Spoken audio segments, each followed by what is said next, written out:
2 मत दीजिए, 3 मत दीजिए, 1 ही दीजिए। अब तलाक, लफ्ज तलाक आने के बाद हो सकता है कि दिल पलट जाए, शौहर और बीवी को सोचने का मौका मिल जाए और वो कहें नहीं यार हमारे बच्चे हैं छोटे छोटे, या हमारी 2 साल 3 साल की ज़िंदगी है बहुत अच्छी रही है, बीच में ये हम नहीं हो सकते। तो आपस में कुछ नहीं करना, बस मोहतरमा को पकड़िए, गाड़ी में बिठाइए, शॉपिंग मॉल लेकर जाइए, उसके बाद बस हंसी खुशी हो गया, मामला सेट हो गया, फिर कुछ नहीं। ये देख लीजिए एक रास्ता है, अभी टाइम मिलता है, पूरे टाइम मिलता है आपके पास 1 महीने का। तब भी अगर समझ में ना आए तो भाई फिर अगले मर्तबे में उसको कहो कि मोहतरमा दूसरी, हो सकता है कि उसमें टाइम मिले, सोचने का कितना मौका मिलता है। ये इस्लाम है, इसको मीडिया वाले नहीं दिखाएंगे। हलाला तलाक, 3 तलाक, 3 तलाक, और हलाला इस्लाम में नाजायज और हराम। हाँ, जो लोग पैसे लेकर हलाला करवाते, प्रोसेस को फॉलो किया बगैर, वो नाजायज और हराम है। मिसाल के तौर पर किसी ने बीवी को ठीक है तलाक दे दी, दे देने के बाद अब उस बीवी ने सोचा अब तो मेरा कुछ नहीं है। इद्दत गुजारने के बाद अब उस औरत ने सोचा कि भाई मुझे तो मेरी जिंदगी ऐसे गुजरेगी नहीं, चलो मुझे कोई दूसरी अब शादी करनी चाहिए। उन्होंने दूसरी शादी कर ली। उस औरत ने इत्तेफाक से दूसरा शौहर भी इंतकाल हो गया, या वहां पर भी बात नहीं बनी, या कुछ हो गया, तो वहां पर से भी उसने तलाक ले ली। तलाक लेने के बाद अब उस औरत ने सोचा यार इससे अच्छा तो वही था, चलो अब हम पहले शौहर से करते हैं। पहला शौहर भी राजी हो गया, तो अभी दोनों के निकाह, अब ये दोनों निकाह कर सकते हैं। ये जो दूसरे शौहर से निकाह हुआ इसको हलाला माना जाएगा। यहाँ हलाला करवाया नहीं गया बल्कि हलाला हुआ। इसीलिए इस्लाम में हलाला करवाया नहीं जाता, हलाला होता है। जो सही डेफिनेशन है यही है। अगर कुछ गलती होगी तो उलमा किराम हमारी इस्लाह कर सकते हैं, उलमा या ज्यादा बेहतर अंदाज में आपको समझा सकते हैं। इसीलिए इस्लाम का कोई पैगाम गंदा नहीं है। तलाक या हलाला ये किसी आलिम दीन के घर की तरफ से यह ऑर्डर नहीं है, बल्कि कुरान करीम में अल्लाह तबारक व तआला ने बयान किया। और उन्हीं अल्फाज और उन्हीं ग्रामर को निकाल कर हमारे बड़े बड़े जो पूर्वज और बड़े बड़े अकाबिर उलमाए किराम थे, जो बड़े दानिश्वर थे और बड़े ज्ञानी थे, गुरु ज्ञानी थे, उन्होंने निकाल कर लोगों को बताया कि भाई इसका मतलब ये है, इसका मतलब ये है। बल्कि मुफ्ती सईद अहमद साहब पालनपुरी फरमाते थे अगर उनसे ज्यादा अगर किसी के अंदर अगर इस्तिंबात का यानी कुरान से हदीस से मसला निकालने की सलाहियत अगर किसी के अंदर है तो निकाल सकता है आज के जमाने में भी। इसलिए कि सारे इल्म पहले वालों के लिए नहीं थे। वो फौक़ कुल्ली ज़ी इल्मिन अलीम, अलबत्ता वह खैरुल कुरून का जमाना है। इसीलिए हम एतबार करते हैं, चूंकि उनकी अपनी तरफ से बात नहीं होती बल्कि उन्होंने जो बात कही है कुरान और हदीस की रोशनी में कही। इसलिए मैं दुनिया को पैगाम देना चाहता हूँ कि दुनिया वालों हमारी शरीयत को बुरा भला मत कहो, बल्कि इस शरीयत पर अमल करने की कोशिश करो। देखो इंशाअल्लाह तबारक व तआला, और अगर पुरसुकून ना हो आपकी जिंदगी तो हमें आप कहना।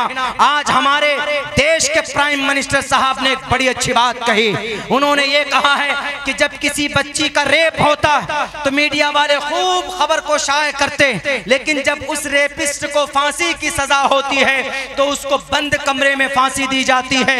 नहीं, बल्कि आज लाल किला का भाषण सुनिए। आज का 15 अगस्त सन 2024 को जो लाल किला में हमारे प्राइम मिनिस्टर साहब ने जो देश को संबोधन किया, उन्होंने कहा है कि जैसे रेपिस्ट के लिए जब रेप होता है बच्ची की इज्जत लूटी जाती है तो खूब शोर करते हैं, तो ऐसे ही जब उसको सजा मिले तो उसकी खबर को पूरी दुनिया में फैलाओ ताकि डर बने और भय बने।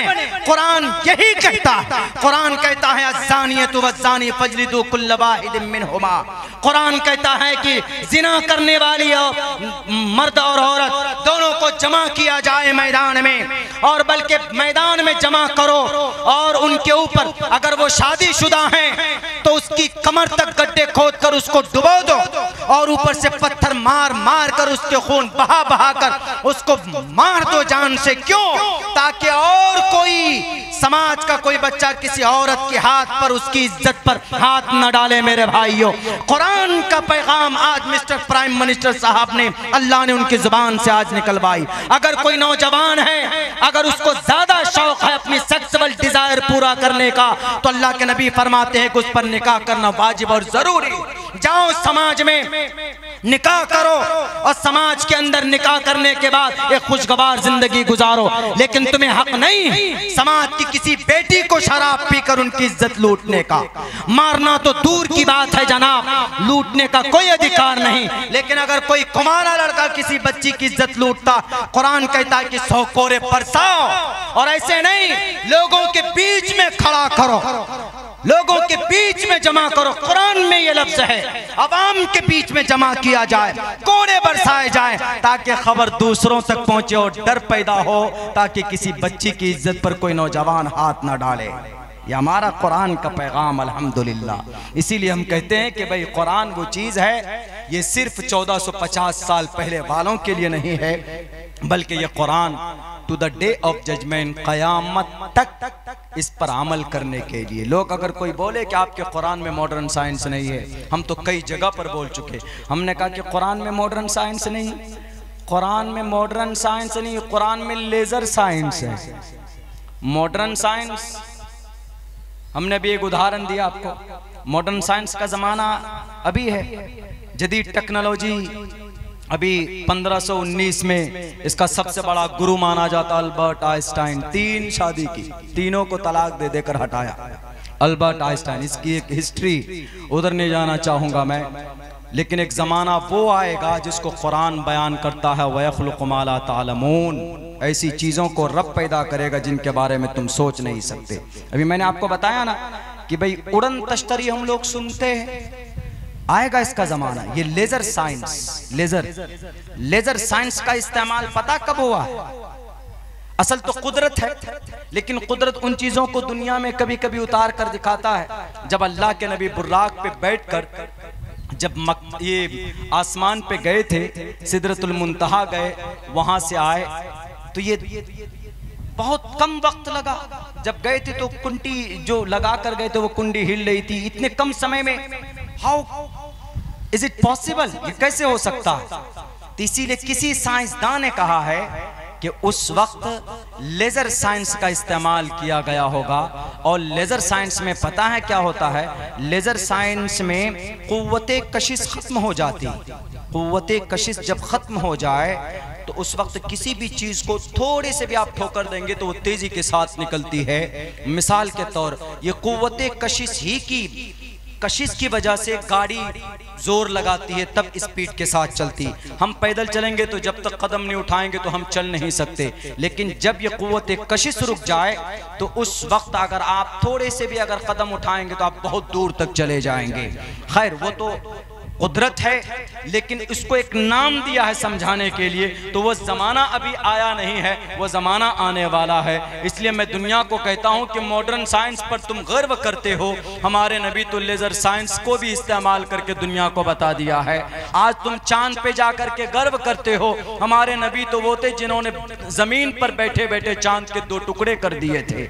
आज तुम चांद पर, मार्स पर पहुँचते हो, मरीख पे जाते हो, तो तुम कहते हो कि भाई वी वॉन, हम दुनिया के अंदर हमने ये बड़ा अचीवमेंट किया। हमारे नबी तो 7वें आसमान क्रॉस करके सिदरतुल मुंतहा पर चले गए, रब के पास चले गए, कुदरत के पास चले गए। वहां से जाकर दुनिया, जन्नत और जहन्नम लोग सोचते हैं, सपने में भी नहीं देख सकते। हमारे नबी तो देख कर आए हैं, जन्नत और जहन्नम को देख कर आए हैं, दुनियावी जिंदगी को, आसमानी जिंदगी और वहां के सैर व तफरी करके आए हैं। इसीलिए हम कहते हैं दुनिया वालों से कि दुनिया वालों, हमारा इस्लाम गलत नहीं है। बस इतना कहूँगा, Islam is the best religion to the world, चाहे वो दुनियावी मामलों में हो या दीनी मामलों में हो, हर एक मामले में इस्लाम हमारी रहनुमाई और रहबरी करता है और इसके मानने वाले कोई भी गलत बात अपनी तरफ से नहीं कहते। इसीलिए गलत फहमियाँ दूर होनी चाहिए। अल्लाह से दुआ करता हूँ कि अल्लाह तबारक व ताला